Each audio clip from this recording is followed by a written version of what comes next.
Mga Lodi, don't skip ads po tayo. Maraming salamat sa patuloy ninyong pagsuporta. Paki-like and share naman dyan mga Lodi.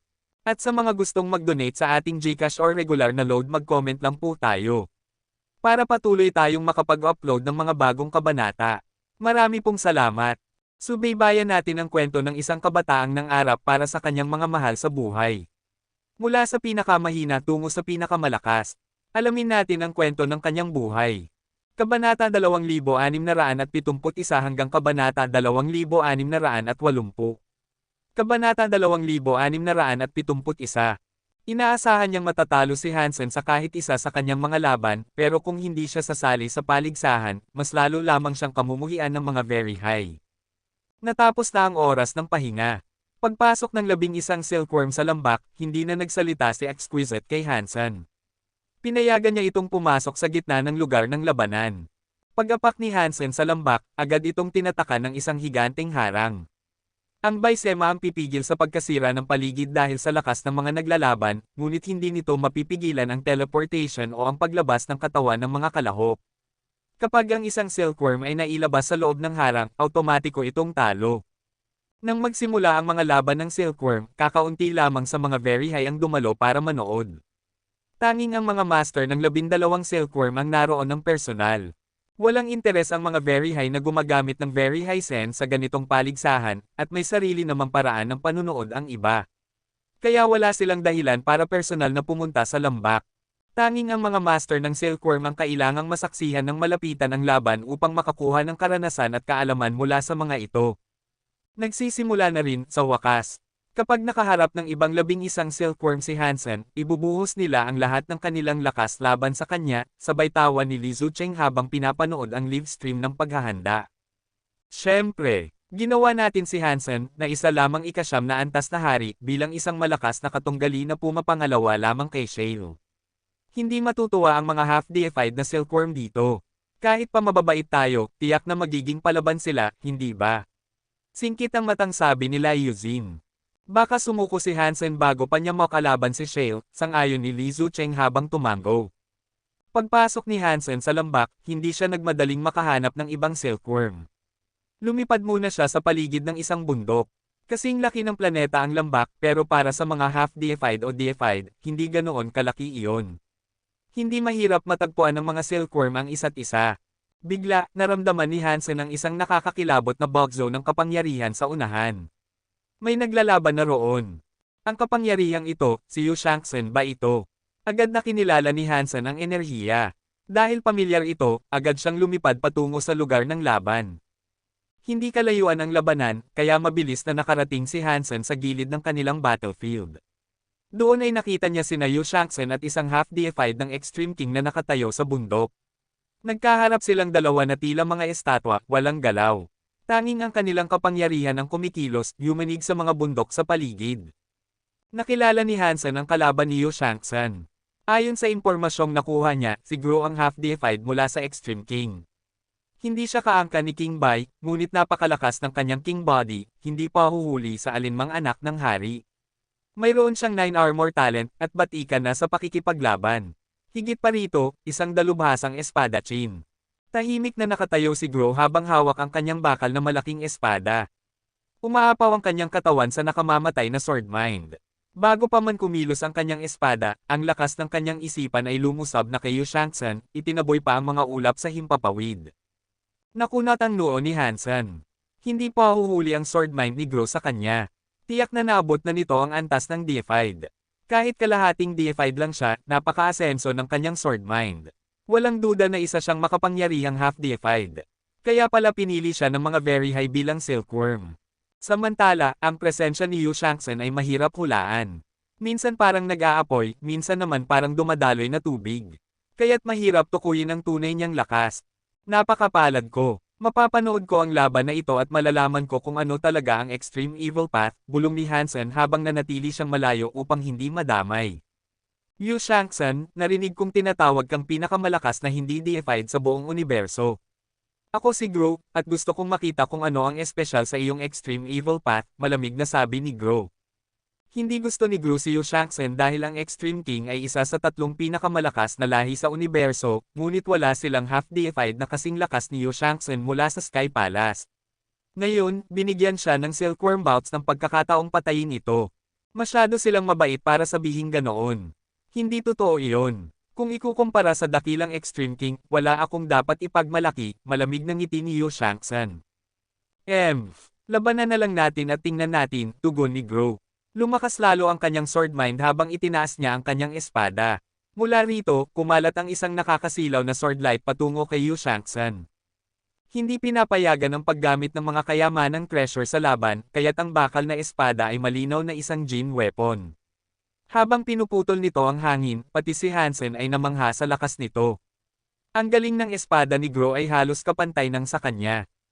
Pero hindi inisip ni Hansen na ang ataking iyon ay sapat para talunin si Yu Shangxen. Pinanood niya itong mabuti. Hindi kumilos ang katawan ni Yu Shangxen. Nang bumagsak ang sword light, iniunat niya ang kanyang dalawang kamay upang saluhin ito. Huminto ang sword light sa kanyang mga palad, ngunit napakalakas ng puwersa. Naitigil niya ang atake, ngunit itinaboy siya ng lakas nito palayo.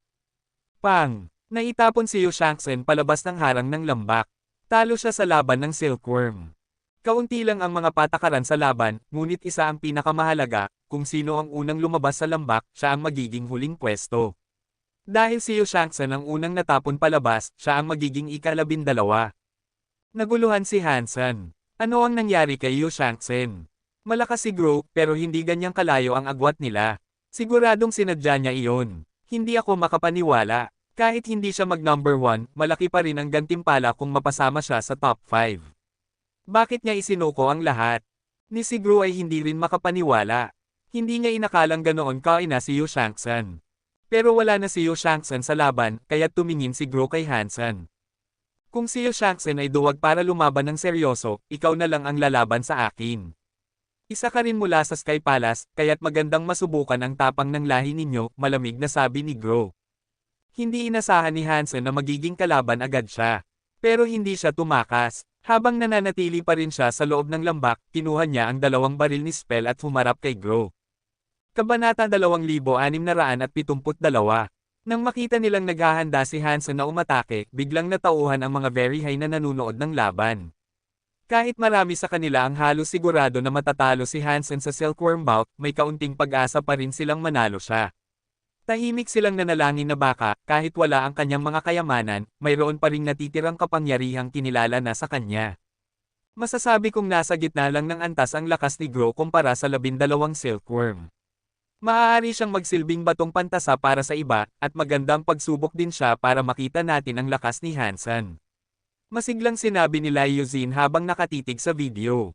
Nervyos na wika ni Li Zucheng, basta't hindi makarating sa unang pwesto si Hansen, kahit sino pa maging una ay pwede. Pero sa tingin ko sumobra tayo sa postahan natin. Pati si Open Sky Elder ipinanalo si Hansen at ipinusto pa ang maalamat na Open Sky Jewelry para lang mapunta siya sa unang pwesto. Ang labo nun, alam niya namang hindi pinapayagan ang paggamit ng mga kayamanan sa laban. Bakit pa rin siya tumaya kay Hansen? Kapag natalo tayo, lahat ng meron tayo mawawala. Huwag kang mag-alala, kahit sino pa ang tumaya kay Hansen, hindi pa rin niya kayang talunin si Shale. Sabi ni Lai Yuzin, para bang kinukumbinsi pati ang sarili. Ang katotohanang tumaya ng ganoon kabigat si Open Sky Elder kay Hansen ay nakakapag-alinlangan talaga sa kanila. Samantala, nakangiting pinapanood ni Open Sky Elder sina Hansen at Gru. Si Li Qiu, isa pang elder ng Very High, ay napatingin sa kanya at nagtanong, totoo bang ipinusto mo ang Open Sky Jewelry kay Hansen? Alam mo namang nakapabor ang buong laban na ito kay Shale, di ba? Alam ko, tumango si Open Sky Elder na nakangiti pa rin. Kung alam mo, bakit mo ginawa? Parang ibinigay mo na lang ng libre ang napakahalagang bagay kina Li Zucheng at Lai Yuzin. Tanong ni Elder Li Qiu. Tumawa si Open Sky Elder. Alam mo namang matagal ko nang gustong makuha ang Evil Dragon Orb na pag-aari ng ama ni Lai Yuzin. Pero sobrang kuripot niya at ayaw ipahiram sa akin. Kaya kailangan kong mag-isip ng ibang paraan. Kung matalo si Lai Yuzin sa postahan, hindi niya kayang tumbasan ng sarili niya ang halaga ng Open Sky Jewelry. Mapipilitin siyang humingi sa ama niya, at tiyak na ibibigay ang Evil Dragon Orb. Pero nandito si Shale. Paano siya matatalo? Hindi makapaniwala si Qiu Elder. Ngumiti si Open Sky Elder. Paano kung hindi nasa pinakamataas na antas si Shale ngayon? Naguluhan si Kiyo Elder. Ano ibig mong sabihin? Tumawa si Open Sky Elder. Naalala mo ba noong pumunta si Shale sa Demon Lake para manggaso ng Xenogeneics? Nandoon din ako noon dahil sa negosyo. At nakita ko siyang nakakuha ng isang napakahalagang bagay. Ano ang nakuha niya mula sa Demon Lake? Bulalas ni Kiyo Elder tapos lumaki ang mga mata. Demon fruit ba? Tumango si Open Sky Elder. Oo, nakita ko mismo. Hawak-hawak niya ang demon fruit at kinain niya ito. Nagulat si Kiyo Elder at agad hinanap sa video si Shale. Ibig bang sabihin bumagsak na siya mula sa pagiging deified? Siyempre, ang demon fruit ay mula sa anti-material world. Kahit ang ipinanganak na deified ay hindi makakatiis sa epekto nito. Bumaba siya mula deified tungo sa king class. Pero kapalit nito, tumaas naman ang potensyal niya. Noon ay may 10 armor talent siya, pero ngayon naging 11. Hindi man ito tunay na tulad ng nasa alamat, napakabihira pa rin ito. Walang katulad sa buong universo. Nagpatuloy pa si Open Sky Elder, matagal pa bago siya muling maging deified. Kaya ngayon, malaki ang tsansa ni Hansen na manalo. If alam mo, bakit hindi mo agad sinabi? Nadagdagan ko sana ang pusta ko. Masarap sana makita sila Yuzin at Li Zucheng na mas lumubog. Umiling si Open Sky Elder. Postahan pa rin ito. Kahit hindi na deified si Shale, dala pa rin niya ang kalooban ng isang deified. Hindi ako sigurado kung kaya siyang talunin ni Hansen. At hindi rin mahina ang iba pang silkworm. Buti na lang sumuko si Yu Shangsan. Kung hindi, mas lumiit pa ang tsansa ni Hansen. Napaisip si Kiyo Elder at sumang-ayon. Kahit bumagsak si Shale, hindi pa rin tiyak na mananalo si Hansen. Samantala, umuga ang langit sa swordmind ni Gro. Itinaas niya ang bakal na greatsword at pinatalom ito patungo kay Hansen tulad ng ginawa niya kay Yu Shangsan kanina. Ngayon, naramdaman mismo ni Hansen kung gaano ito kakilabot. Para bang isang buong kalawakan ang tinataga ng taybak na iyon. Kung nagawang pigilan ni Yu Shangsan ang taybak na ito gamit lang ang kanyang mga kamay, ibig sabihin halos kapareho lang kami ng lakas ng katawan. Bulong ni Hansen, habang nanliliit ang mata. Kumilos ang katawan niya ng kusa. Naglaho siya, at sa halip na siya, walang lamang hangin ang tinaga ng espada. Ginamit ni Hansen ang God's Wonder. Lumabas siya sa likuran ni Gro, pero biglang lumiko ang swordlight at hinabol pa rin siya. Teleport siya ng teleport, pero patuloy siyang sinusundan ng espada ni Gro. Ang labo, paano niya nahuhulaan kung saan ako magte-teleport? Nag-isip si Hansen, nakakunot ang noo. Nabahala rin si Lee Kier. Paano niya natutunton ang galaw ni Hansen? Kung tama ang basa ko, hindi niya talaga nahuhulaan. Tinutunton niya si Hansen gamit ang kanyang area power. Sabi ni Exquisite. Area power. Pero sword area lang ang nakasulat sa talaan niya, di ba? Tanong ni Lee Kier. Oo, sword area. Pero kakaiba ito. Isang espesyal na uri. Sagot ni Exquisite. Nagpa siya si Hansen na mag-teleport ng mas malayo. Doon lang siya nakataka sa abot ni Gro. At doon niya napagtanto, hindi auto-tracking ang atake, kundi bunga ng kakaibang area power ni Gro.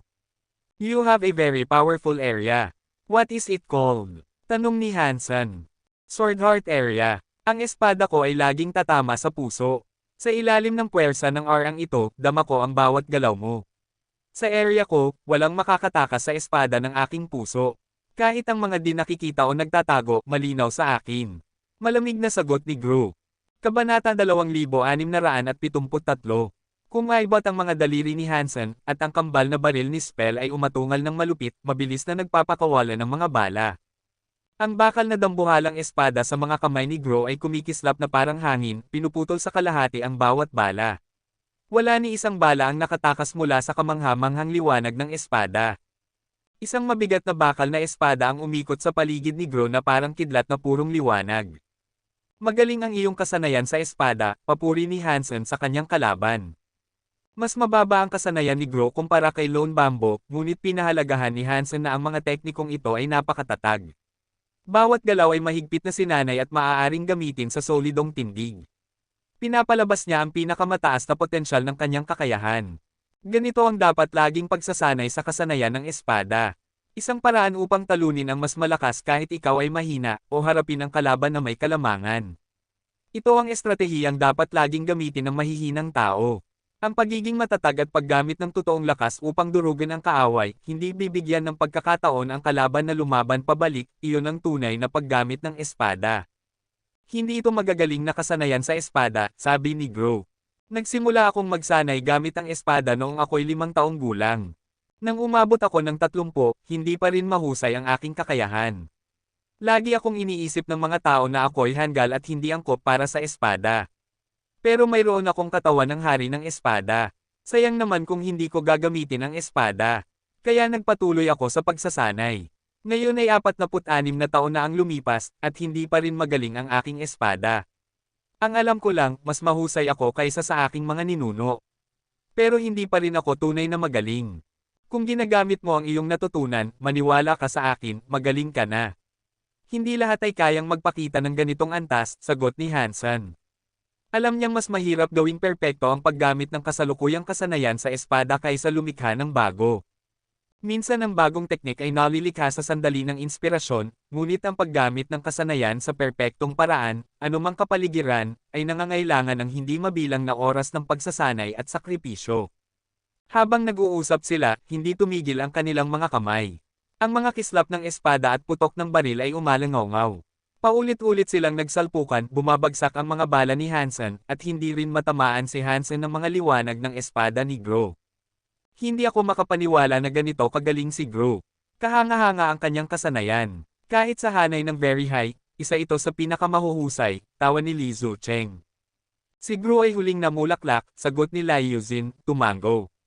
Kahit wala siyang bilis tulad ni Pegasus, napakatatag niya na parabang nalampasan na niya ang lahat ng panganib sa mundo. Kung ang kalaban ay hindi mas malakas sa kanya, hindi mababasag ang kanyang espada. Kung gagamitin siya ng Extreme King bilang tagapagtanggol, ang kanilang base ay magiging kasing tibay ng bato. Swerte natin na si Hansen ang unang nakalaban ni Gro. Sa katatagan ni Gro, pipigain niya ang lahat ng lakas ni Hansen. Kahit matalo siya, malalaman ng ibang silkworms ang kakayahan ni Hansen, at mapapagod siya, sabi ni Li Zucheng na tila panatag na. Hindi kalayuan, may isang lalaking may ulo ng leon at katawan ng tao na nakatitig kina Hansen at Gro habang naglalaban. Parang hindi kasing talino si Hansen gaya ng mga alamat. Kung wala siyang kayamanang gamit, halos wala siyang silbi, tawa ng isang babaeng fox na lumapit kay Shale. Nakaseryoso si Shale at sinabing, ang kasanayan sa espada ni Gro ay King Pathsword, at nakikipaglaban si Hansen nang hindi inilalantad ang kanyang galaw. Iyon lamang ay patunay ng kanyang lakas. Kahit ako, na may ikasyam na antas na katawan ng hari, ay maaaring malantad sa kalahating deified na si Gro. Tumawa ang babaeng fox. Bumagsak ka lang sa antas ng hari. Naliaita na rin ba ang tapang mo? Nasaan na ang matapang na Shale, Ham? Nakita mo ba siya? Si Hansen, na isa lang ikasyam na antas na hari, kaya kang seryosohin ng ganito. Isinasa katawan ko ang kapalaran ng Lionheart. Ginagawa ko ang lahat ng bagay ng may sukdulang pag-iingat. Maaaring matalo ako, pero hindi ako mabibigo dahil sa sarili kong kapabayaan, sagot ni Shale. Pumihit ang mata ng babaeng fox. Sige na nga, ano sa tingin mo ang kapangyarihan ni Hansen? Kaya ba niyang talunin si Gro? Malakas si Gro, pero kaya siyang talunin ni Hansen, sagot ni Shale. Kung malakas si Gro, bakit mananalo si Hansen? Tanong ng babaeng fox, na interesado. Maaaring manalo siya o maaaring matalo, 6 na salita lang ang binitawan ni Shale at tumigil na siya sa pagsasalita. Ikaw naman, sino ang mas malakas? Ikaw o si Hansen? Tanong ng babaeng fox, sinusubukang basahin si Shale. Hindi gumalaw si Shale. Hindi pa kami naglalaban. Sino ang makapagsasabi kung ano ang mangyayari? Sa larangan ng labanan, nakapagpalitan na ng libong galaw sina Hansen at Gro. Ngunit hindi pa rin nakahanap ng paraan si Hansen para talunin si Gro. Napilitan si Hansen na aminin na sobrang tatag ni Gro. Inisip niya na kung ipagpapatuloy pa ang laban, tatanda na siya bago pa niya makita ang kahinaan ng kalaban. Imposibleng talunin si Gro gamit lang ang kasanayan. Kung hindi uobra ang liksi laban sa kanya, mukhang kailangan ko ng dumiretso. Lumayo si Hansen sa pamamagitan ng teleportation upang makakuha ng distansya. Gro, tunay kong hinahangaan ang iyong kasanayan sa espada. Ngunit kailangan nating malaman kung sino ang mananalo. Kaya paumanhin, sabi ni Hansen habang tinaas ang baril ni Spell at tinutok kay Gro. Gamitin mo lahat ng kaya mong galaw, sagot ni Gro habang mahigpit na hinawakan ang dambuhalang espada. Payapa ang kanyang mukha, na parabang kahit gumuho ang langit at lupa ay hindi siya matitinag. Kaaway man ng Extreme King si Hansen, hinangaan pa rin niya si Grow. Malakas ang pagkatao nito, at kung magiging pinuno siya ng Extreme King, makikinabang ng malaki ang kanilang lahi. Sayang, nasa ilalim sila ng pamumuno ni King Bai. Wala siyang pagkakataon, bulong ni Hansen sa sarili. Itinulak niya ang gatilyo. Pang! Isang bala ang lumipad palabas ng baril na parang mismong kalawakan ay napunit. Dumiretso iyon kay Grow, at nanatiling nakatigil si Grow. Kanina'y hawak niya ang espada gamit ang isang kamay, pero ngayon ay mahigpit na niyang hinawakan ito ng dalawang kamay. Sumigaw siya at tinaas ang dambuhalang espada upang salubungin ang bala. Kumislap ang liwanag ng espada nang sagupain nito ang bala. Tinamaan ang target, ngunit hindi nahati ang bala. Sa halip, ito'y sumabog. Boom! Parang isang hydrogen bomb ang pumutok. Ang tanawin ay parang mismong araw ang tinatitigan. Tinabyunan nito si Grow at halos buong paligid. Nang hamupa ang pagsabog, isang napakalaking butas ang nakita sa bundok. Nasa loob ng bunganga si Grow, duguan, wala ng mga braso't binti, at puno ng sugat ang natitirang katawan. Napakalakas na kapangyarihan. Gulat na gulat ang mga nanonood. Isang ikasyam na antas na hari ang gumamit lamang ng sariling lakas upang talunin ang kalahating deified na si Grow. Kamangha-mangha iyon. Kabanata 2674. Tinitigan ni Hansen ang duguan ngunit hindi papatay na si Grow. Balak na niya itong tapusin gamit ang huling bala. Hindi siya magkaayos ng Extreme King, at tiyak na gagamitin laban sa kanya ang isang tulad ni Grow. Alam niyang magiging problema ito sa hinaharap kung palalampasan pa niya, kaya kailangan na niyang tapusin ang lalaki roon mismo. Ngunit bago pa makakilos si Hansen, isang anino ang biglang lumitaw sa tabi ng malubhang sugatang si Grow. Tiningnan siya ng lalaki, hinawakan si Grow, at agad na naglaho, nag-teleport palayo sa labanan. Hindi na kailangan pang manghula ni Hansen. Alam niyang ang kumuha kay Grow ay ang very high na siyang nakipagkasundo sa kanya. Sayang, bulong ni Hansen sa sarili. Si Hansen talaga ay isang alamat.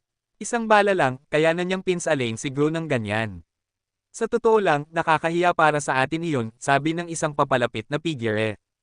Nang lumingon si Hansen, 4 na tao ang kanyang nakita. Ano ang kailangan ninyo? Tanong ni Hansen, habang pinagmamasdan ang 4. Nakita na niya sila sa booklet na ibinigay sa kanya. Ang leader ng grupo ay mula sa Extreme King. Sa 3 pang natira, isa ay Extreme King din, at 2 ay mula sa ibang lahi. Ngunit dahil tinanggap sila bilang mga silkworm, malinaw na hindi basta-basta kalaban ang mga ito. Malakas ka, pero gusto rin naming makakuha ng mataas na ranggo. Kaya, kailangan ka naming paalisan sa lambak na ito, wika ng leader na Extreme King. Matapos iyon, pinalibutan ng 4 na silkworm si Hansen.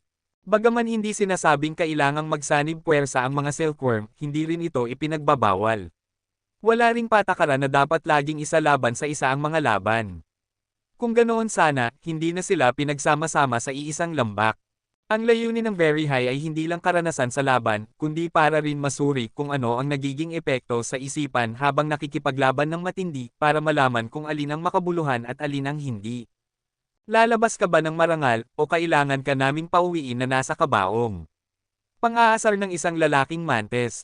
Tumawa si Hansen at sinabing, sa tingin nyo kaya ninyo akong apihin dahil mas marami kayo. Hansen, sadyang inosente ka bang maniwalang lalaban kami ng isa laban sa isa? Tugon ng lalaking mantes, na may halong pang-aalipusta. Magkatulad silang galing sa maliliit na lahi, pero si Hansen ay tanyag sa buong universo, kahit sa loob ng Very High. Ang lalaking mantes, na walang natamong kasikatan, ay labis na nainggit at nakaramdam ng pagkamuhi kay Hansen. Hindi ganoon. Sinasabi ko lang, kung gusto ninyong apihin ako, 4 kayo'y kulang pa. Mas mabuti pang humanap pa kayo ng iba bago ninyo subukan ang kapalaran ninyo, malamig na sagot ni Hansen. Napaka-istrikto mo. Sige, ipakita mo sa amin kung gaano ka kagaling. Single ng mantes habang isang purpura at pulang braso ang Samaire sa espasyo at hamarang pababa kay Hansen. May kapangyarihang Samaire ng espasyo ang mantes. Sa bawat daan ng braso nito, nag-iiwan ito ng mahahabang bakas. Umatras si Hansen, ngunit naramdaman niyang parang na-distort ang espasyong kinatatayuan niya. Kahit umatras siya ng halos 1,000 metro, nanatili pa ring malapit ang mantes. Nakunat ang noo ni Hansen. Nakita niya ang isang Extreme King na gumagamit ng kakaibang area power. Sigurado siyang iyon ang dahilan kung bakit nagiging baliko ang sukat ng espasyo. Nang bumagsak ang braso ng Mantis, itinutok ni Hansen ang dalawang baril ni Spell at pinaputok ito upang sagupain ang sandata ng Mantis. Dong! Hindi dapat mahirap para kay Hansen na sagupain iyon, ngunit laking gulat niya nang maramdaman ang matinding lakas na tumama sa kanya. Napaatras siya ng ilang hakbang, sumakit ang mga kamay, at muntik nang mabitawan ang mga baril. Napatingin siya sa Mantis, at napansin ang kakaibang gintong liwanag na bumabalot sa braso nito. Ang gintong liwanag ay bumabalot din sa lahat ng apat na kalahating Diyos na nakalaban niya. Isa sa mga Extreme King ang pinagmumulan nito, iyon ang kanyang area power. Bago pa makareact si Hansen, isang palaso mula sa isang Aichi ang lumipad patungo sa kanya.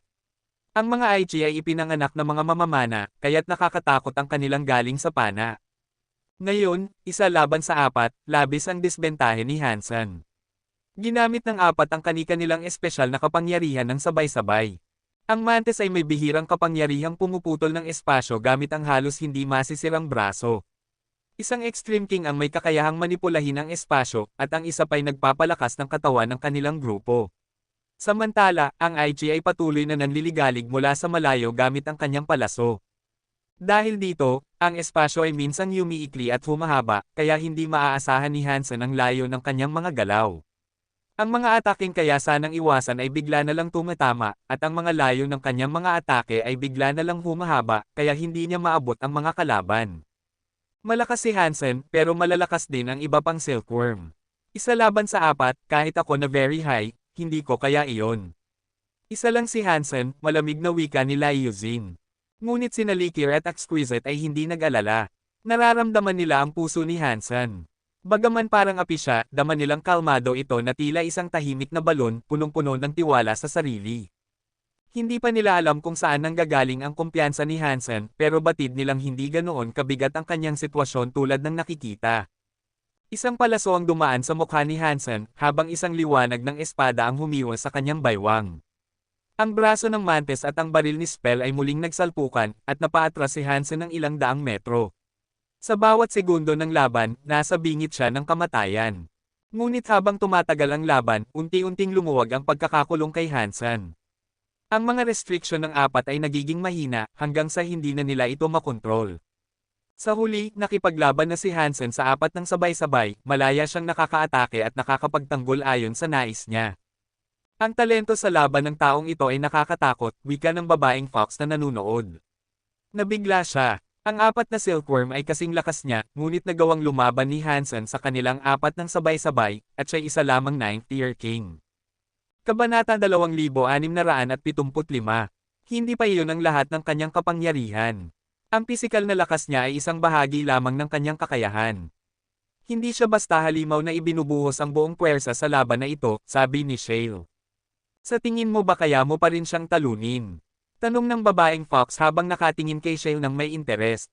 Hinding-hindi ako matatalo. Ang ekspresyon ni Shale ay pareho pa rin nang sabihin niya iyon. Hindi alam ng apat na half-deified kung ano ang gagawin.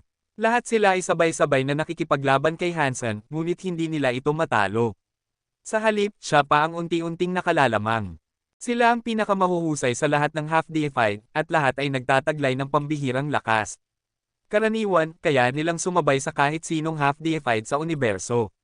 Ngayon, apat silang sabay na lumalaban ngunit natatalo sila ng isang ikasyam na antas na hari lamang. Sobrang pagkagulat ang nararamdaman nila. Maging sina Likir at Exquisite ay namangha. Nararamdaman nila ang lakas ni Hansen. Para bang nararanasan din nila mismo ang pakikipaglaban niya. Ang kakaiba, hindi lang basta gumagamit si Hansen ng kanyang mga Geno Arts at katawan sa pakikipaglaban. Parang naglalaro siya ng chess. Madaling makita ang bawat galaw niya, simple lang lahat, ngunit kapag pinagsama-sama, napakahirap ulitin ang kabuoang estratehiya. Kailangang personal mo itong maisigawa at ma-practice. Ang estilo ng pakikipaglaban niya ay parang katulad ng very high sense, pero under the sky pa lang ang natutunan ni Hansen. Hindi pa nga niya nababasa ang buong textless book, at gayon pa man, nagagawa na niya ang lahat ng ito. Ang talento niya ay nakakatakot, sabi ni Likir. Masayang tumango si Exquisite. Magandang bagay ito. Makakatulong ito sa ating mas mapahusay ang paggamit ng very high sense. Isang bagay na hindi kayang gawin ng ibang mga Silkworm. Pang! Tumama ang bala sa braso ng lalaking Mantis at sumabog gamit ang nakakatakot na puwersa ng Break Six Skies. Tumilapon siya, at maging ang kanyang exoskeleton ay nabasag at dumyugo. Hindi tulad ni Gro ang apat na ito, may mga kahinaan sila sa pakikipaglaban.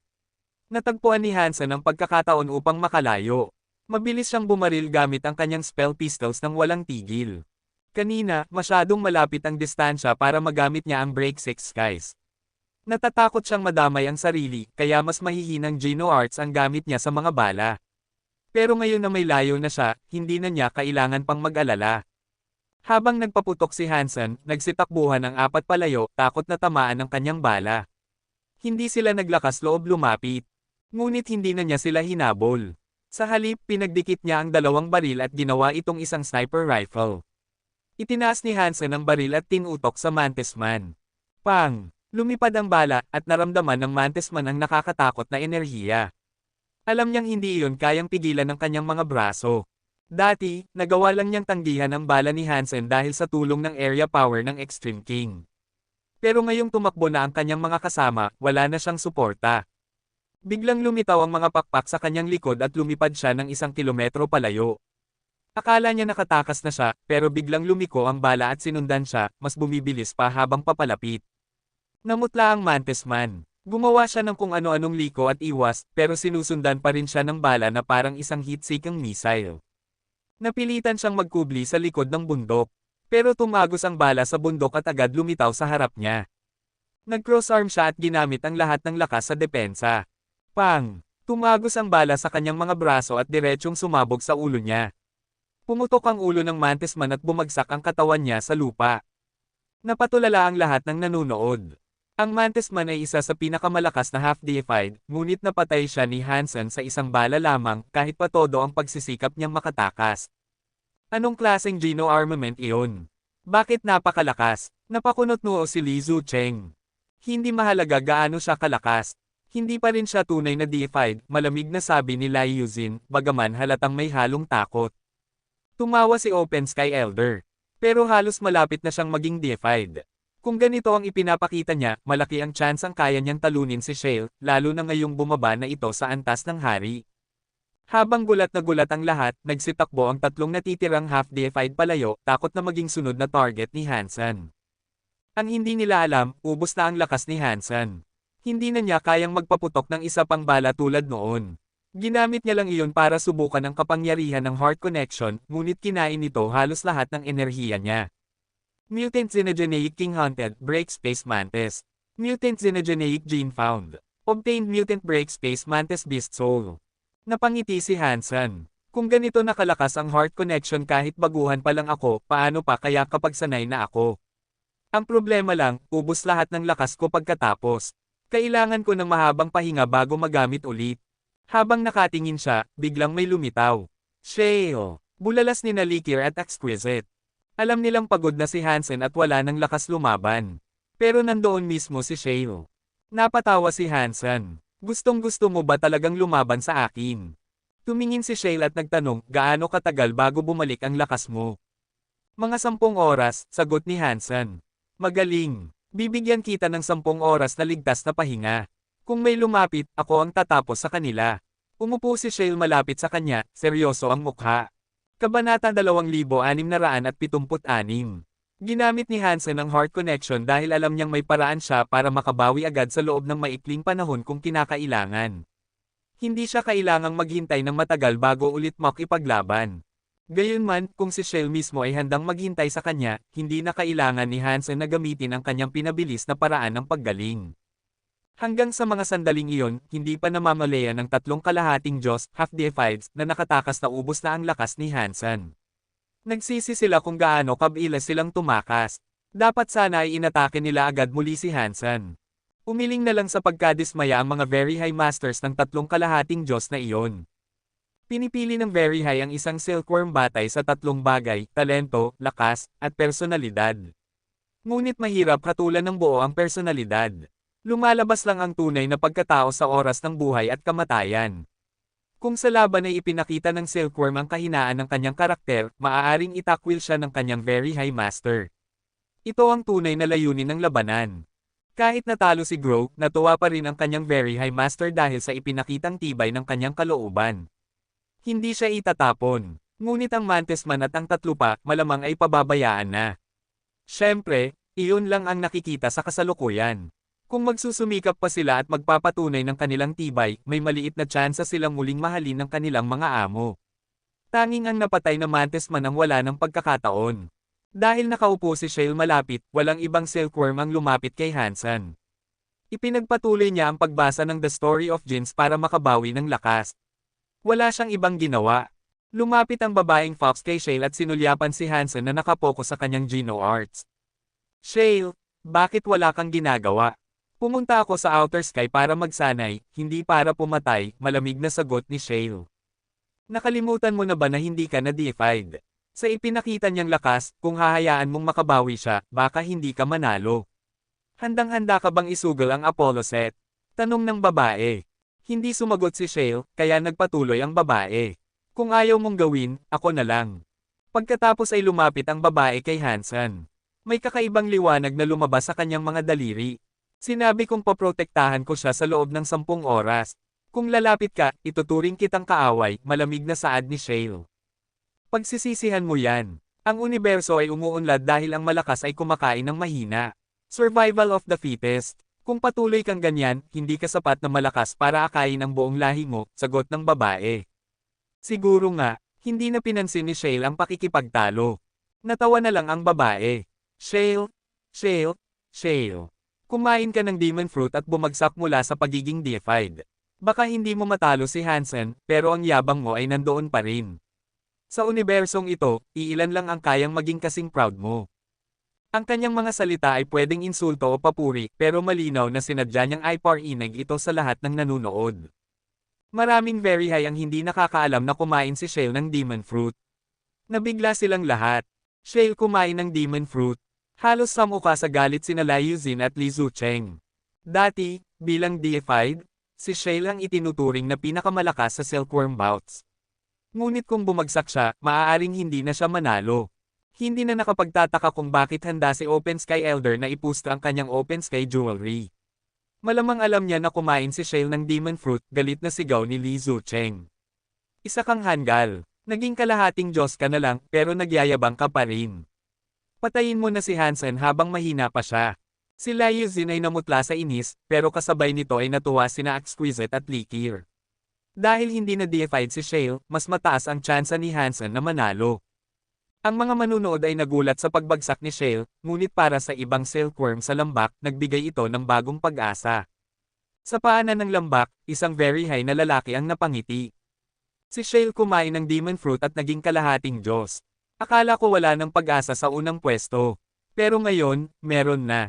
Sa isang iglap, nag-teleport ang lalaking iyon papunta sa kinaroroonan ng tatlong kalahating Diyos na nakalaban ni Hansen kanina. Mo Fang, bulalas ng tatlo sa pagkagulat. Agad silang naghanda ng kanilang lakas. Sa 12 silkworm, bukod kina Shale at Hansen, si Mo Fang ang pinakatanyag. Mas kinatatakutan pa siya kaysa kina Hansen at Shale ng ilan. Kahit kalahating Diyos lang, si Mo Fang ay kabilang sa very high. Iba ang antas niya kumpara sa lahat ng silkworm. Huwag kayong mag-alala, narito ako para makipagtulungan sa inyo. Wala akong balak saktan kayo, nakangiting sabi ni Mo Fang. Makipagtulungan. Ibig mong sabihin laban kay Shale. Tanong ng isa. Tama, kung deified pa si Shale, wala akong laban. Pero ngayon kalahating Diyos na lang siya, bakit hindi tayo magsanib puwersa at paalisan siya? Pagkatapos, tatapusin natin si Hansen na mahina na, sagot ni Mo Fang. Pero kung labanan natin si Shale, ikaw lang ang makikinabang. Paano naman kami? Bakit namin ilalagay sa panganib ang sarili namin para sayo? Tanong ng Archer mula Aichi. Pasensya na kung prangka ako, pero sa lakas ninyong tatlo, malamang kayo ang pinakamahina rito. Kung handa kayong tumulong, kapag natapos tayo, pwede tayong magtulungan hanggang matapos ang laban. Ako ang magiging una, at kayo ang magiging pangalawa, pangatlo, at pang-apat, paliwanag ni Mo Fang. Sigurado ka? Nakangising tanong ng tatlo. May very high ba na hindi tumutupad sa salita? Sagot ni Mo Fang na mayabang. Nagkatinginan ng dalawang Extreme King, saka isa sa kanila ang tumango. Okay, kasama kami. Kung ibang silkworm ang nag-alok, magdadalawang isip sila.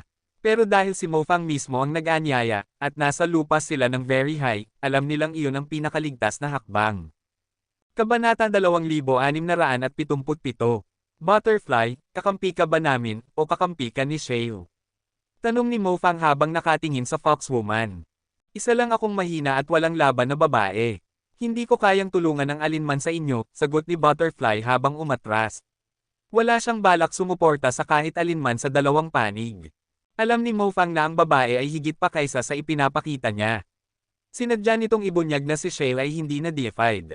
Malinaw na nais lang nitong manood mula sa gilid at anihin ang anumang benepisyong mahuhulog sa kanya. Pero hindi iyon ikinabahala ni Mo Fang. Kahit gaano pa siya katalino, kulang siya sa lakas para baguhin ang kapalaran ni Mo Fang. Sa ngayon, si Shale lamang ang humahadlang sa kanya. Shale, totoo bang poprotektahan mo si Hansen? Tumanggaw si Shale sa tatlong kasama ni Mo Fang at agad nilang pinaligiran si Shale. Kahit hindi ko siya punang akong paprotektahan, mapipilitin din akong harapin kayo, sagot ni Shale habang tumatayo. 3 metro ang taas ng kanyang katawan. Umaapaw ang kapangyarihan at karisma niya, para siyang gininto ang leon. Ngumiti si Mo Fang at nagsabi, kung susuko ka na ngayon, hindi na natin kailangang mag-aksaya ng oras sa laban. Lumaban na lang tayo. Payapa ang mukha ni Shale, matatag na parang bundok. Kung ganun, mag-ingat ka, sabi ni Mo Fang. Itinaas niya ang kanyang daliri, at ang kapangyarihang Evil Breaker ng dragon ay bumalot dito. Kilala ang lahing dragon bilang pinakamapangahas, at ang kapangyarihang Evil Breaker ay nakakapagtipon ng lakas. Ang pinakamaliit na atake ay nagiging pinakamapanganib. Katulad ito ng Heart Connection ni Hansen. Ngunit sa Heart Connection, nailalabas ang lahat ng kapangyarihan sa isang Bugzo. Sa Evil Breaker, nakatuon lamang ito sa kapangyarihang nais gamitin sa sandaling iyon. Minsan nang pinag-aralan ni Hansen ang Evil Breaker powers, at napagtanto niyang isa itong nakakatakot na Geno Art. Sa sandaling iyon, ginamit ni Mo Fang ang kakayahan. Ang kapangyarihan niya ay mas malakas pa sa isang dragon na deified. Para bang ang kanyang daliri ay kayang bumuo ng itim na butas sa kalawakan. Hindi umiwas si Shale. Lumakad ang dambuhala niyang katawan at itinaas ang kamao. Mabilis ang galaw niya, at humahampas ang kanyang gintong buhok sa hangin na para bang isang galit na leon. Boom! Nagbanggaan ang kamao at daliri, at ang sumabog na enerhiya ay winasak ang paligid. Hindi natin nagsishale, ngunit umatras ng 10 metro si Mo Fang. Ngumiti si Mo Fang, saka tumawa. Tunay kang ipinanganak na deified. Kahit mahina ka ngayon, pambihira pa rin ang lakas mo. Pisikal na kapangyarihan lang iyon. Wala pa yun sa antas ng mga sikreto ng Very High, sagot ni Shale. Pagdating sa lakas ng katawan, hindi kita matatalo. Pero gusto kong maging una. Kaya patawad na, sabi ni Mo Fang.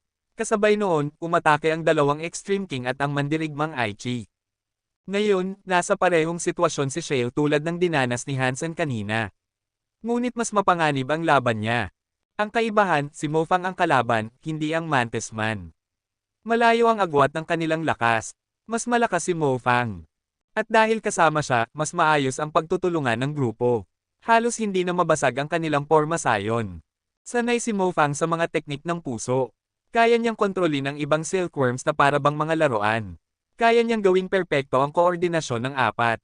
Wala si Shale ng kapangyarihang supulen sila, kaya tiyak na nasa bingit siya ng panganib, sabi ni Exquisite habang pinapanood ang laban. Habang nagsasalita si Exquisite, ilang ulit nang tinamaan si Shale. Galing si Shale sa maliit na lahi na walang magagandang Geno Arts. Bukod sa kanyang talento at antas, mas mahina pa ang kanyang pinagmulan kaysa kay Hansen. Ang kaunting Geno Arts niya ay natutunan lamang niya sa Outer Sky. Imposible para kay Shale na talunin ang 4 gamit lamang ang kanyang limitadong kakayahan. Hindi naman siya kulang sa talento kumpara kay Hansen, ngunit wala siyang lawak at pagkakaiba-iba ng kakayahan tulad nito. Nahuli siya sa pormasayon ng Aichi at ng dalawang Extreme King. Hindi niya maabot si Mo Fang. Para siyang mabangis na hayop na nakakulong sa hola. Kahit anong pagpilit, hindi siya makaalpas. At sa labas ng hola, patuloy siyang sinasaktan. Gumalaw ang mga daliri ni Mo Fang na parang 10 matalim na talam. Nakasisilaw ang mga liwanag, at maraming sugat ang naiiwan sa katawan ni Shale. Kilala si Mo Fang bilang 8-Hole Emperor. Katulad ng bansag na 8-Face Exquisite o 7-Hole Exquisite Heart, pinagsama ang ideya ng kanyang pamagat.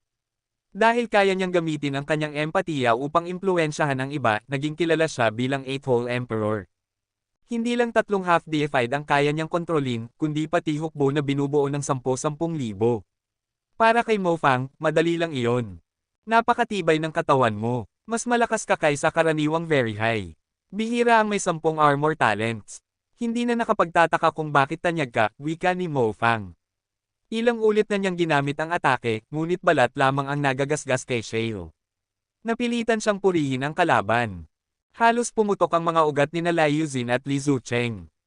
Hindi na sila nag-aalala kung matatalo si Hansen kay Shale, mukhang si Shale mismo ay hindi tatagal. Buwisit, sigaw ni Li Zucheng, nanginginig sa galit. Naiisip niya ang magiging resulta kapag natalo si Shale. Samantalang ang mga very high na pabor kay Hansen ay labis na natuwa. Hindi masama ang batang si Mo Fang. Kahit mahina siya, wala akong maisip na mas mahusay na pinuno sa kabataan ng very high. Magaling. Tapusin mo agad si Shale. Haha, kapag napatay si Shale, si Hansen naman ang isusunod. Gusto ko ang kwentong ito. Kuwit, patuloy ang sugat ni Shale. Kung iba lang ang nasa kanyang antas, matagal na siyang natalo. Ngunit sa kanyang mga mata, walang bakas ng takot. Hindi siya umatras. Ang mga mata niya ay parang mata ng leon. Uhaw siya sa labanan, para bang dugo ng halimaw ang dumadaloy sa kanyang mga ugat. Napasimangot si Mo Fang. Napagtanto niyang napakahirap saktan si Shale. Isang atake lamang ang gumagana, at kapag nagamit na niya iyon, hindi na ito epektibo sa susunod. Napipilitin siyang magpalit ng estilo at gumamit ng panibagong teknik bawat beses. Para sa mga nanonood, parang natatabunan si Shale. Ngunit kung titingnan ng mabuti, makikitang si Mo Fang mismo ang hirap na hirap. Kahit libo-libo ang Geno Arts ng very high, hindi lahat ay natutunan ni Mo Fang. At kapag tumagal ang laban, mapipilitin siyang ulitin ang kanyang mga galaw. Iyon na ba lahat? Waring nabigo ang mga mata ni Shale.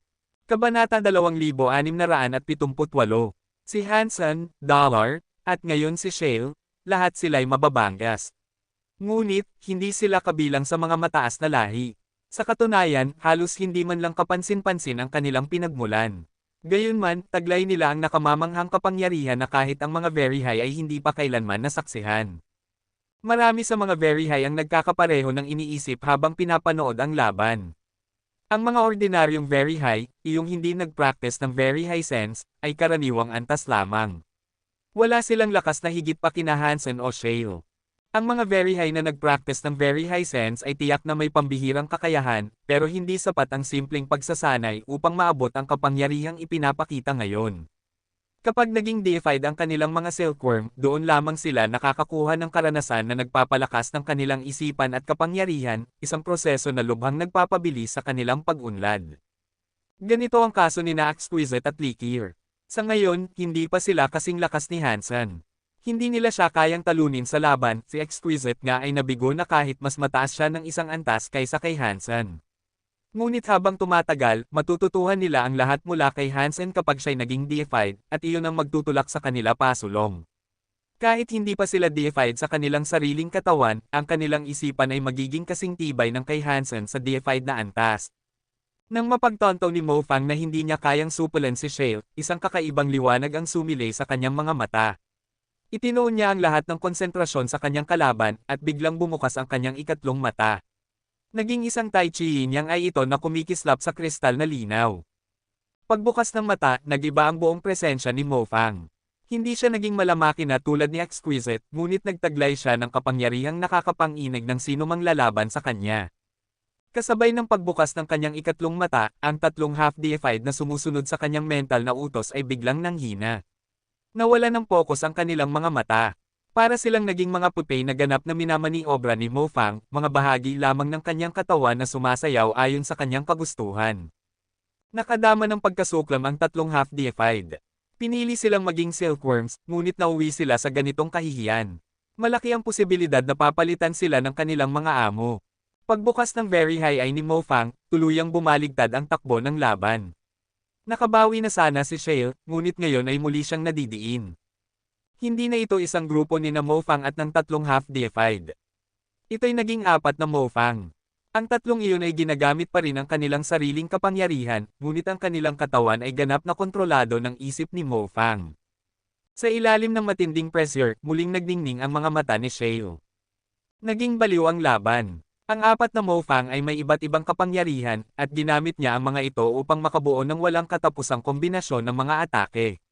Ngayon, wala nang pagkakataon si Shale na makaganti.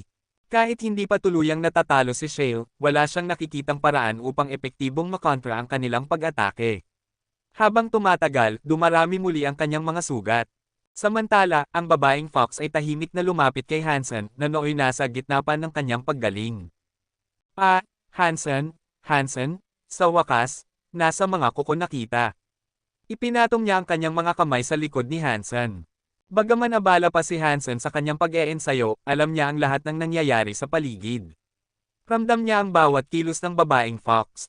Handang-handa na sana siyang tumayo at labanan ito nang biglang may sumigaw. Isang sigaw iyon mula kay Shale, isang dagandong na umalangaw-ngaw sa buong langit. Kahit abala sa matinding laban kay Mo Fang, minamasdan pa rin ni Shale ang sitwasyon ni Hansen. Nang makita niyang tatangkain ng babaeng fox na umatake mula sa likuran, kumislap ang kanyang mga mata at ibinuga ang malaliyong dagandong. Biglang lumaki ang katawan ni Shale ng doble sa laki.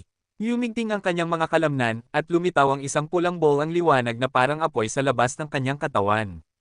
Tumuwid ang kanyang ginintoang mane, at mistula siyang isang Diyos-demonyong may ulo ng leon. Masugid na ang laban niya kay Mo Fang, ngunit dahil sa pagbabagong ito, napilitan si Mo Fang na umatras.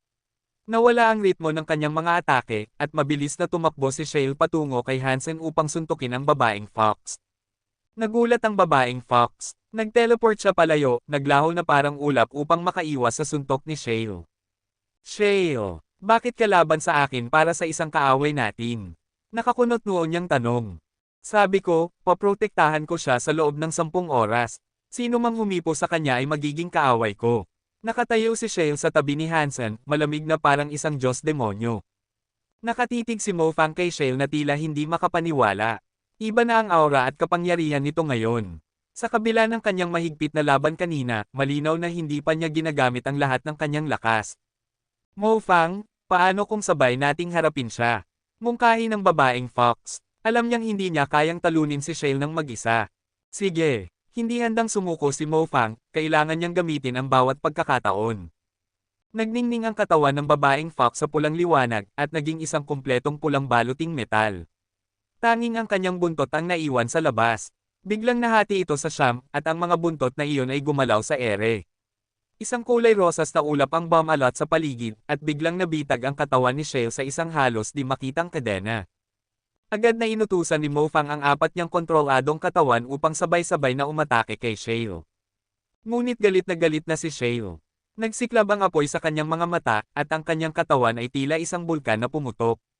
Sa isang sigaw, pinulbos niya ang kadena. Ang kanyang mga kamao ay parang naglalagablab na maso ng digmaan na dumurog sa kalawakan. Isang suntok lamang, at napaatras ang isang Extreme King.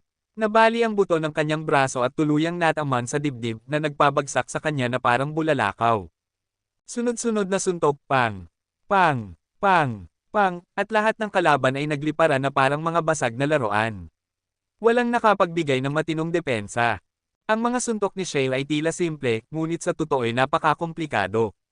Si Mo Fang lamang ang nakakaalam kung gaano nito sinasalungat ang lahat ng kanyang plano. Para bang bawat suntok ay dinisenyo upang pigilan ang anumang kasanayan na balak niyang gamitin. Iba't iba ang pinalalabas na kapangyarihan ng bawat suntok depende sa kalabang tinatamaan. Iisa lamang ang paliwanag, pinag-aralan ni Shale ang bawat pattern ng atake nila habang sila'y lumalaban. Posible bang pinag-aralan niya kami hanggang sa ganitong antas? Bulong ni Mo Fang habang tumilapon at bumagsak sa isang bundok. Tumalsik ang dugo mula sa kanyang labi at halos hindi siya makabangon sa sobrang pagkabigla. Kabanata 2679. Lahat ay nakatitig sa laban na may pagkamangha. Walang inaasahan na si Shale, na bumagsak mula sa pagiging deified, ay kayang gumamit ng kapangyarihang kasing bagsik nito. Nasaktan pa niya ang isang elite gaya ni Mo Fang gamit lang ang isang suntok. Ang pagkakaroon ng ganitong klase ng lakas ay magpapawalang talo sa kanya kapag siya'y muling naging deified. Haha, alam kong hindi matatalo si Shale. Akala ba talaga ni Mo Fang at ni Hansen na kaya nilang labanan si Shale? Tuwang-tuwa si Li Zucheng na hindi mapigilan ang pagtawa. Nakaramdam ng ginhawa si Lai Yuzin. Kung natalo si Shale, magiging napakahirap ng kanilang buhay sa mga susunod na araw. Ngayon ay nag-aalala sina Exquisite at Likir. Napakalakas ni Shale, at kahit hindi siya deified, magiging sobrang hirap para kay Hansen na magtagumpay. Shale, pagsisisihan mo ito, galit na sabi ng Fox Lady kay Shale. Siya lamang ang hindi natama ng suntok.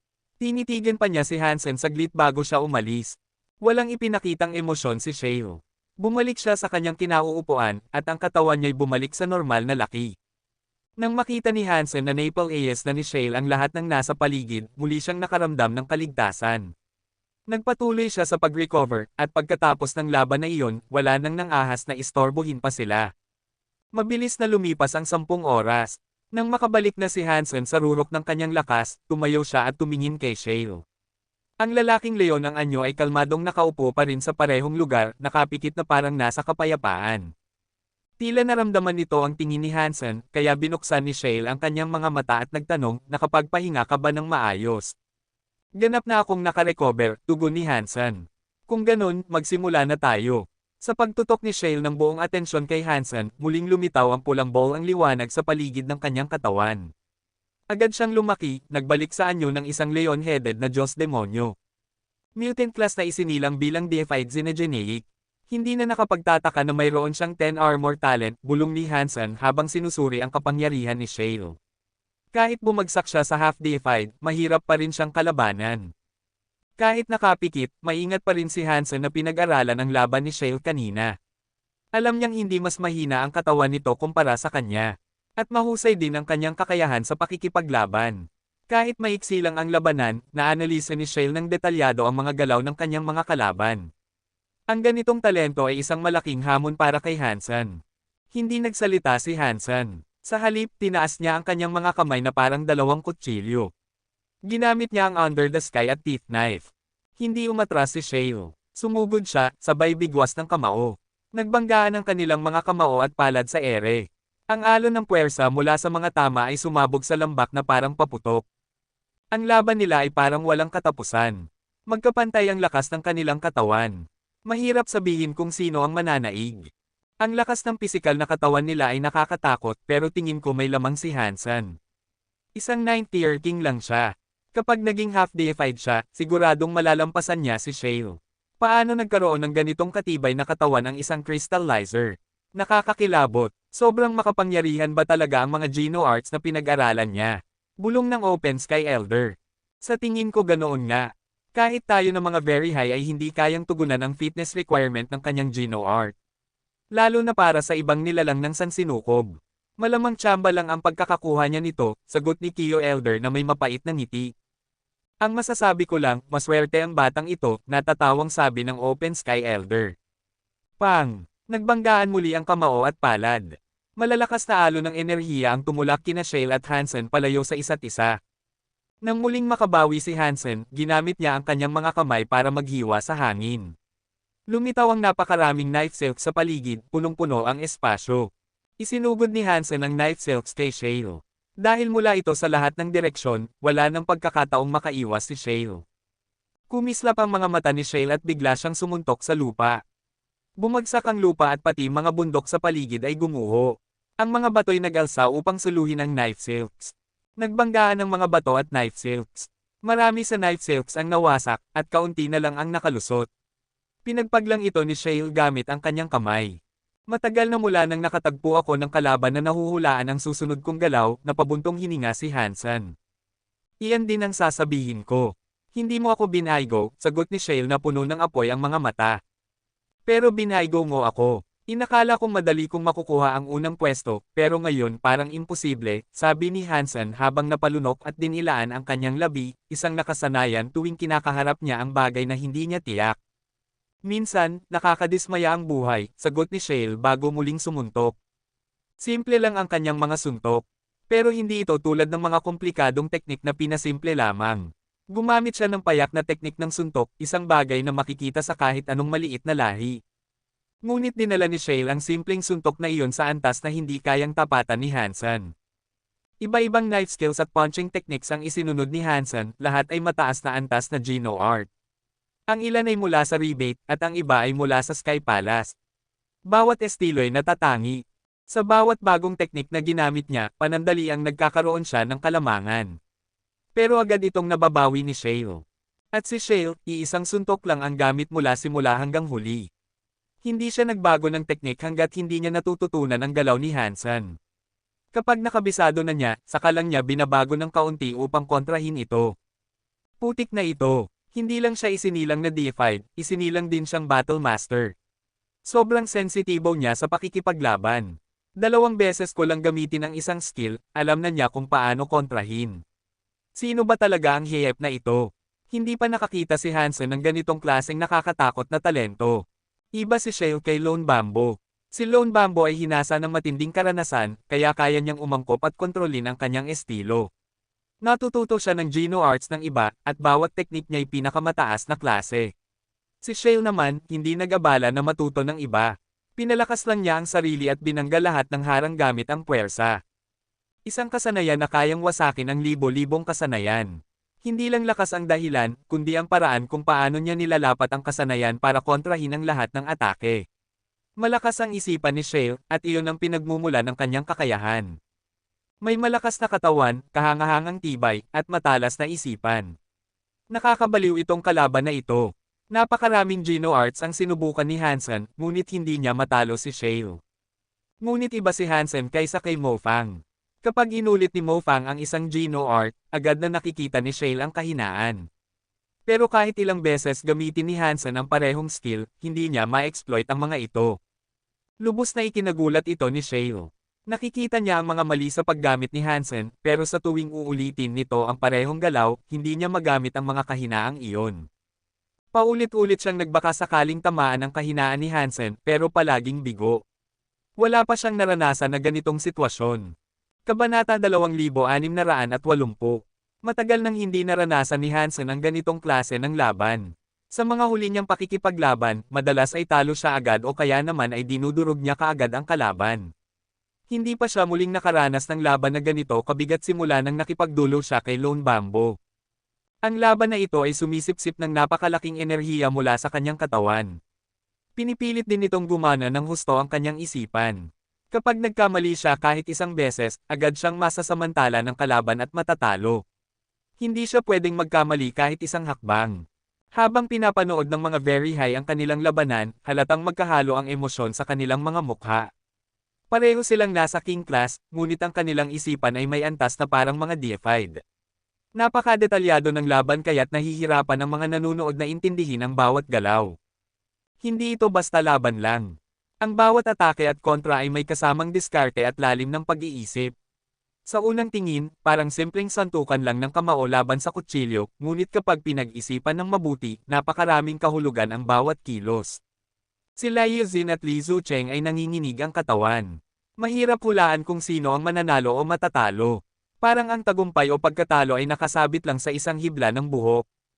Kuya, napakaswerte mo na si Shale ang naging silkworm mo, wika ni Bixie habang humahanga kay Lee Chun-kyo. Hindi rin naman mahina si Yu Shangsen, malamig na tugon ni Lee Chun-kyo. Dahil si Shale ang kanyang silkworm, pakiramdam niya ay siya mismo ang nakikipaglaban kay Hansen sa sandaling iyon. Ang dami niyang natutunang estratehiya at estilo ng pakikipaglaban na hindi pa niya naranasan noon. Iba ang karanasan ng nakikipaglaban gamit ang katawan ni Shale. Para bang siya mismo ang nakikipaglaban, ngunit kaya rin niyang umatras at suriin ang mga desisyon ni Shale. Nakikita niya kung aling galaw ang mas mahusay kaysa kay Hansen at alin ang hindi. Lahat ng magagandang karanasan sa laban ay kanyang inaalam, habang iniiwasan naman ang mga maling galaw. Ngayon, si Shale ay kalahating deified pa lamang. Sa hinaharap maglalakbay siya sa mga antas ng primitive, transmutation, larva, butterfly, at marahil maging true god. Unti-unti, si Lee Chun-kyo ay makikinabang sa lahat ng karanasang iyon. Sa panahong iyon, maaaring kalahating deified pa lamang siya, ngunit ang kanyang karanasan at kaisipan ay aabot na sa antas ng isang tunay na Diyos. Samantala, si Bixie ay nakasimangot. Ang Yu Shangsen na ito ay napakaraming tinatago sa akin. Napakalakas at matibay. Hanggang ngayon, wala pa akong natututunan mula sa kanyang isipan. Mas mahirap talagang supulan ang mga silkworm na ganyan, pero kapag nagtagumpay, mas malaki ang gantimpala, sagot ni Lee Chun-kyo. Si Exquisite at Likir ay nakakaranas din ng kahirapan, ngunit pinapapasok sila ni Hansen sa kanyang isipan tuwing nakikipaglaban. Kagaya ni Lee Chun-kyo, marami rin silang natututunan sa bawat galaw ni Hansen. Kahit na 9th tier king lang si Hansen, taglay niya ang nakakatakot na lakas at mas nakakatakot na isipan. Kahit matalo man siya, sapat na ang karanasang ito para sa kanila. Ngunit isang bagay ang nakapagpigil sa kanilang hininga, tila may mga kapangyarihan si Hansen na sadyang itinatago pa niya. Hindi ba niya ginagamit ang lahat ng kanyang lakas? Bulong ni Exquisite. Kahit na sobrang taas na ng antas ng laban, malinaw na hindi pa ibinubuhos ni Hansen ang lahat. Si Likir, na dating naniniwalang mas malakas si Dollar kaysa kay Hansen, ay hindi mapigil ang tumingin kay Hansen na may magkahalong paghanga at pagkabahala. Habang nakikipaglaban sa isang elite tulad ni Shale, nagagawa pa rin niyang magtago ng tunay niyang lakas. Isa na itong nakakatakot na antas ng kakayahan. Kahit sinubukan ni Hansen na pigilan ang kanyang mga iniisip tungkol sa Dangshan Sutra at Super God Spirit Body, nararamdaman pa rin ni na Exquisite at Likir na may tinatago siya. Hindi yun maiiwasan. Sa katunayan, ang kakayahan ni Hansen na pigilin ang kanyang isipan sa gitna ng ganitong laban ay patunay na napakalalim ng kanyang mental power. Napaka nakakatakot ng taong ito, ani Likir habang nanunood. Talagang nakakatakot siya. Hindi niya tayo titigilan sa pagbibigay ng sorpresa. Sa bawat laban niya, may bago tayong natutuklasan, sagot ni Exquisite. Noong nakipaglaban siya kay Hansen, inakala niyang nailabas na nito ang lahat ng kakayahan. Pero ngayon, malinaw na mas marami pa itong itinatago. Dapat alamin natin ang lahat ng sikreto ng lalaking ito, wika ni Likir na puno ng pananabik. Si Exquisite, mas kalmado, ay nagsabi, walang pagmamadali. Mayroon pa tayong 4 na taon. Sa tamang panahon, ilalabas niya ang lahat ng kanyang lihim. Samantala, nakakunot ang noo ni Open Sky Elder.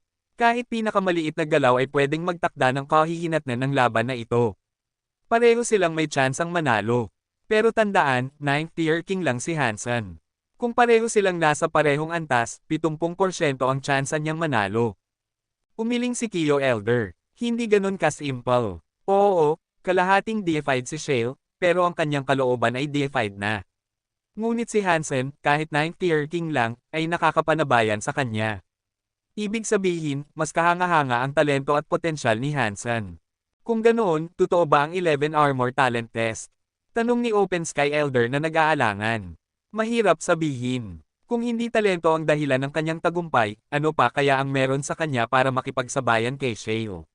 Sagot ni Kiyo Elder. Isang saglit pa, namutla bigla si Open Sky Elder at sumigaw, hindi tama ang nangyayari, si Shale, magle-level up siya.